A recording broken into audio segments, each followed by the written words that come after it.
गादा गदरल हो हंस गईनी केहू ना संघाती बा निर्दयी सारा मरद के जाती बा प्यार में पार सारा गदरल हो हमारो मन गादा गदरल हो हंस गईनी केहू ना संघाती बा निर्दयी सारा मरद के जाती बा हमर मजनू बड़ा खून खार भइल बा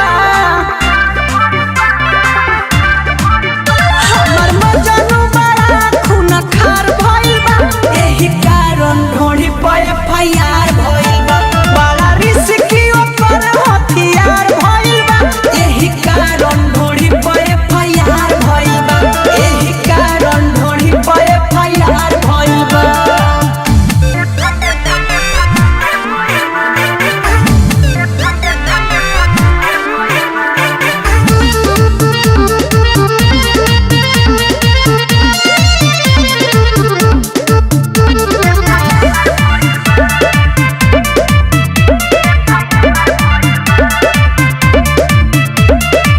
कृष्णा बेदरदिया चंदन चंचल उनका करनी के भोगतानी फल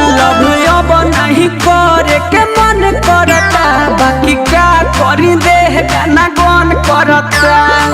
अरे का कही हो कृष्णा बेदरदिया चंदन चंचल उनका करनी के भोगतानी